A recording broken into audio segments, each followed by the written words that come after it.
tired. It's late at night, and I don't know. I guess I just wanted to get this out so it's on camera so that people can know that really, what it is it's here to hold me accountable to myself, because I'm going through a lot in my life to where, like, just working on myself and deciding how I feel about things and what I stand for and, like, who I am.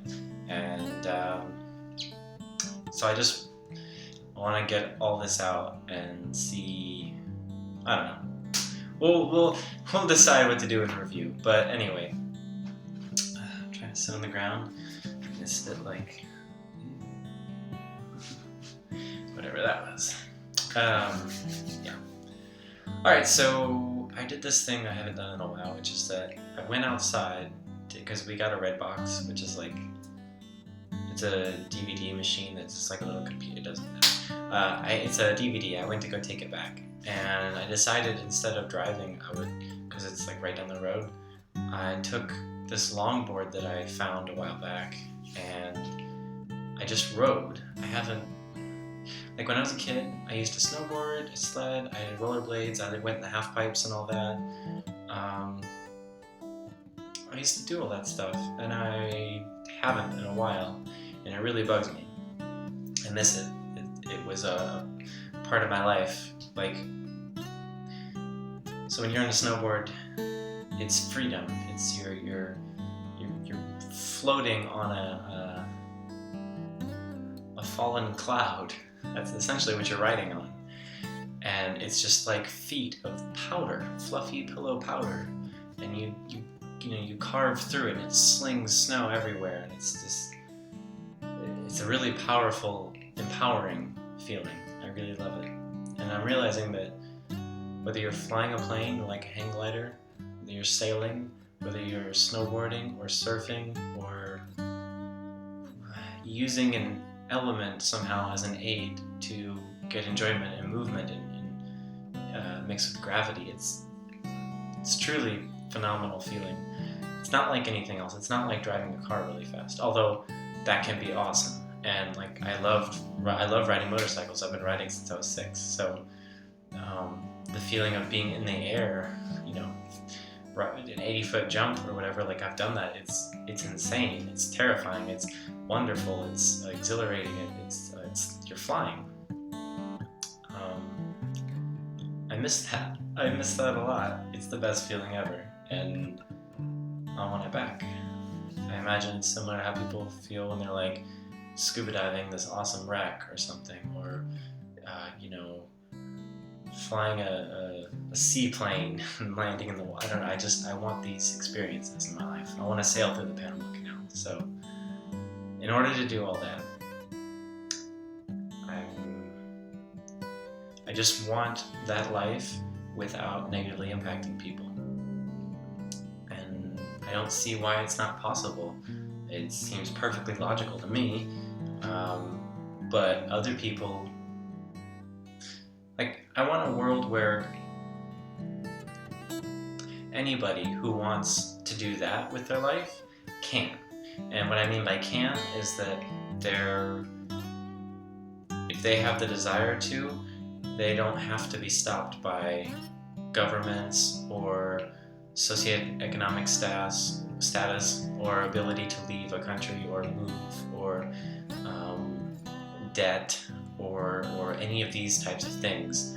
I don't want that to be an impediment. So the best way for that to be the case is for as many people as possible to have food, water, and shelter without debt, and also without any of those things negatively impacting other people. Well, so what's the best way to do that? Okay, well, you've got your life, and you have inputs and outputs. Your inputs are like food, water, shelter, clothing, your car, using fuel, food, well, we covered food, things like this. And then your outputs are like garbage, things you throw away, the output of the vehicle you drive, your impact on a city and every person that you interact with, and how you touch other people. And I don't mean like physically touch, I mean like If I'm at a restaurant and I eat and I leave a tip, my waitress gets that tip, and that helps her do all the things that, that helps he or she, the waiter, do whatever he or she needs to do. And then it's just, they have an impact on the world, and it just keeps going. It's this never-ending chain. But also, when you throw something away, well, that has to go into a landfill. Well, what happens to it then? Well, then it sits. If you look in Bali, there's like huge fucking mounds of trash from all the tourists and like the people in the U.S. Somehow the U.S. ships their trash over there. It's just a bunch of garbage everywhere, and it's also in the ocean. Like, we have to. These are all consequences of our actions. The food system's all sorts of fucked up, and we're going in and negatively impacting other people's food systems. And really, if we use things like permaculture, we'd be fine. Like, the whole food system would be local and sustainable, and there would just be food everywhere, and there would be anything. Like, anything is possible with these systems. So we need to focus on that, because it gives everyone food for free, which is better. It's fresh organic food, it's non-GMO, it's plentiful. Like, you can grow 6,000 pounds of fruits and vegetables a year on a quarter acre in Pasadena, California.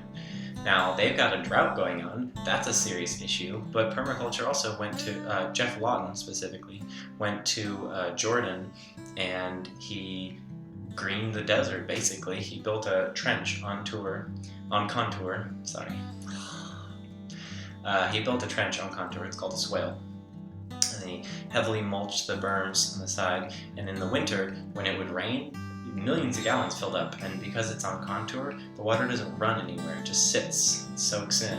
And then the mulch provides like a warm, moisture-filled place for things to break down. And like fungus started growing. And then they would plant some trees that are really, really hardy in the desert, and they would grow and provide shade, so you'd have humidity and moisture and this little cycle, and then other plants can go in, so they have like citrus, pomegranate, guava, I think, and then figs and dates and all these things, olives, things that can grow well in that climate. And by doing that, that provided shade. It's just this positive feedback loop, and the soil's being desalinated, which is amazing. I mean, all these things. So I feel like if we're smart, we can implement these sort of techniques. We can take back the Sahara Desert. We can take back, the Sahara means something desert. So that we can take back the Sahara.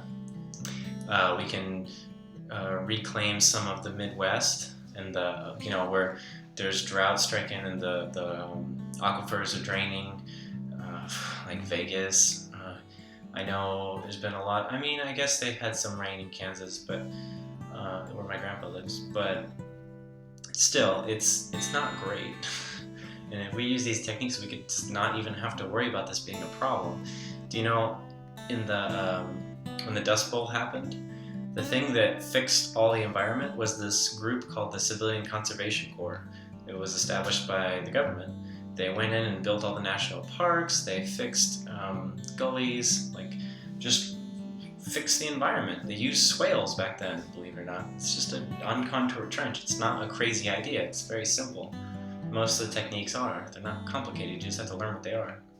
There's a guy who, he's a mycologist, which means he studies mushrooms, and he has a mushroom. He gave a TED Talk. He has a mushroom that you put out the spores and they grow, and then fire ants love it and they take it back to their nest, and all the ants eat it, and then the fire ants, the mushroom grows, the fungus grows within their body, and then it marks the area, and fire ants never come back. And fire ants are not native to America, they're from South America. So they're not supposed to be here. And then in the 50s, we tried to kill them by spraying a whole bunch of pesticides and stuff, because we were chemical crazy back then. And what happened? Oh, this will totally be safe. No, it killed off everything except the fire ants, which are hardier, and then they had no competition, no birds, nothing to eat them. So they just went buck wild and went all over the country. That's why there are fire ants. So, I mean, that's part of the reason. Basically, we can undo that. We can balance nature. We can provide a home for stray animals. We can provide food and shelter from the sweltering heat in the summer by providing shade as well as food for anyone who's homeless, anyone who's hungry. There's food. No one's going to go hungry. I mean, you might have to work for it by going out in the park or wherever, but you're covered. This helps students. This helps anyone who is like walking home at night, just like, man, I'm really hungry. Done. Then you don't have to go to McDonald's and fill your body full of garbage. Like, you don't need that. That's not good for you. An apple is good for you. A fresh, organic, non-pesticide laden apple, just a normal, healthy apple grown by nature. That's good. Or a peach, or whatever. You know, there are banana varieties that are hardy up to like -10 degrees, or maybe it's just 10 degrees, but still.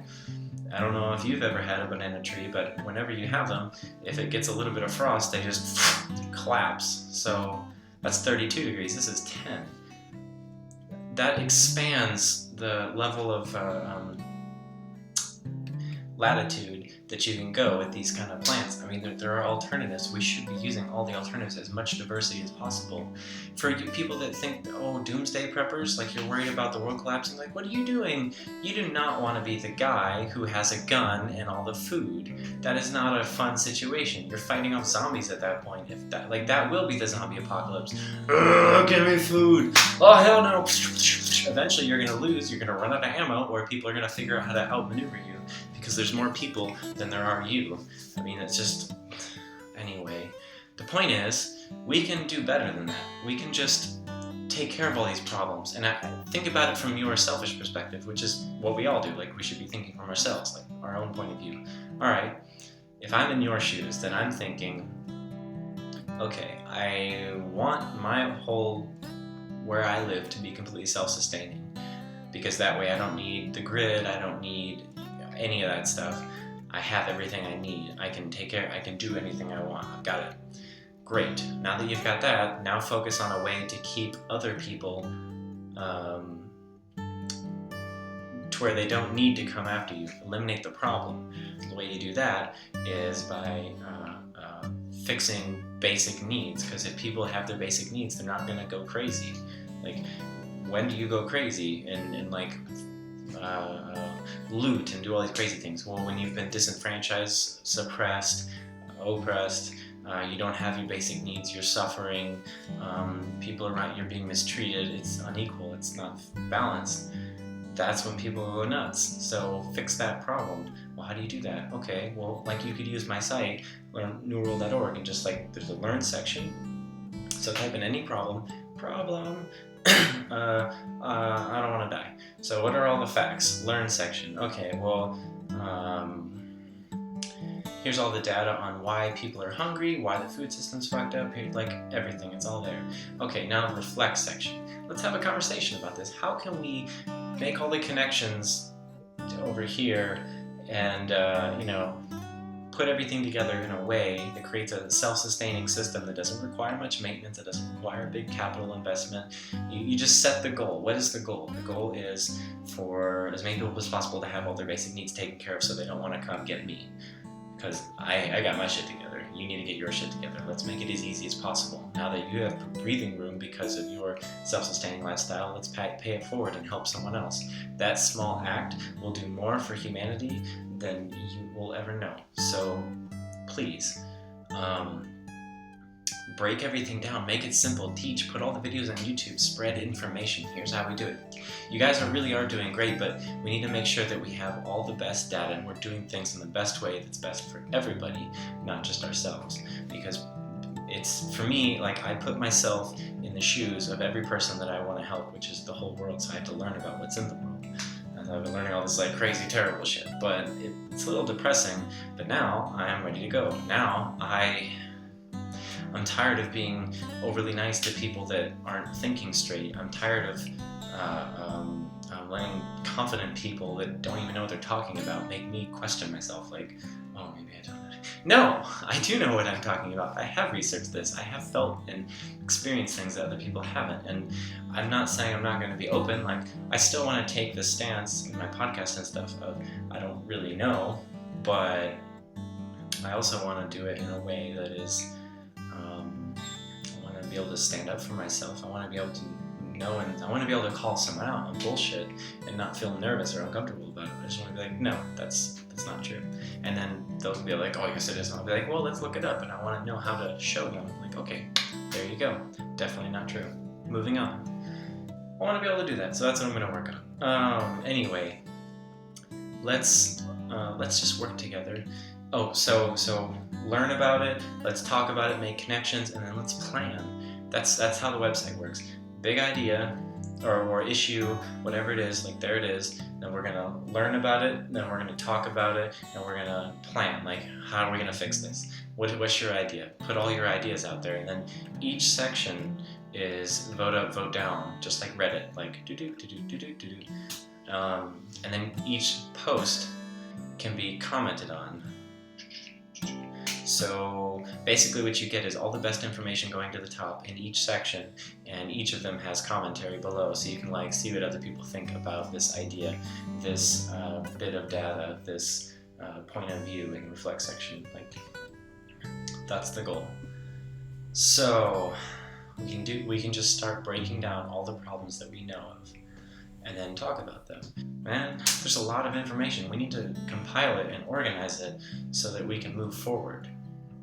I don't want to be looking down on anybody nor up on anybody. I want to be looking equal. And I don't want people to be looking in the past. I don't want people to be looking to see what each other's doing. I want people to be focused on what we're all doing. Like, and I don't mean like we need to be beehive mentality. I mean each of us individually should know what we're personally doing with our lives, and what based on all the information we've gathered and everything, all the discussions, we're all kind of on the same page about what's going on in the world. We're not listening to one newspaper or one news organization or some blogger, or like, it's just everything is out there, and then all the information is organized and sorted, all the perspectives, all the facts, all the opinions, and they're all, separated, and then you've got all the solutions to every problem you could ever think of. That's what I want. I want the world to be okay, and it can be. Like, just from me surfing the internet, I've found more solutions than I've ever dreamed were possible, and it's stupid that you turn on a BBC special or something and they talk about these problems and they don't even talk about the real issue, because I don't know why. I really don't know why. I shouldn't be able to find better solutions than a huge multi-million-dollar news organization. Like, they should be able to research better than that, and it's bullshit they can't. Sorry, you're failing, so we're moving on. That's where things like Crash Course on YouTube come in. That's where things like Khan Academy and the Young Turks and even fucking Russell Brand. I mean, even that, like, whatever it is, whatever your news source, like, there are plenty of them from all over the world. It's Al Jazeera. I mean, it can be anything. I'm not saying all those are great, but some of them are, and some of them, they're just different perspectives. We need to look at everything. And each talk show, everything that talks about it, we should just put the videos in the appropriate section, like a little clip of what this person says, to put in perspective of like, if we're talking about sex slavery, all right, well, or better yet, let's talk about the incarceration rate in the U.S. And then for the Learn section, we could throw in John Oliver's clip about the prison system from Last Week Tonight with John Oliver. And then we throw in the Young Turks, and we throw in like all this, and there's comments under each of these, and they're all vote up, vote down, so the best ones go to the top. And people just start looking at their Vine videos, and like, people weigh in their opinions, embed the video, the YouTube video, whatever. Put documentaries up there. Put news reports. Journalists can make entries and be like, all right, this is my investigation. So like Vice News and Journeyman.tv on YouTube, like, these are great documentaries that we should just start appropriately categorizing them. It's gonna be awesome. I'm so excited. Like, I'm really excited to have this done. So this is my affirmation to you, to help me hold myself accountable to helping everybody. Because I've been realizing that I've just been kind of scared lately, and I don't I don't know what, like maybe scared of success, scared of failure, scared that I'm gonna let people down or something. I don't know, but I can't move on. I was listening to someone, they said that fear is just you're worried about, like, okay, so if you're scared, like you have fear about something that hasn't happened yet, then that's insanity. You're being scared of something that isn't real yet, and it doesn't have to be real, and you're only going to make it real by thinking, oh, I'm scared of that. Like you're either going to cause other problems by avoiding it. You need to be in control of your brain. So that's what I'm going to work on: controlling my brain, controlling my thoughts and what I do with my life, and how I move through life. I want to take control. I only have one life, so I'm going to take it. Here we go. Anyway, you have a good day, and thank you for, if you've made it this far, listening to my long video. But this is what it is, so here we go. Alright, good night.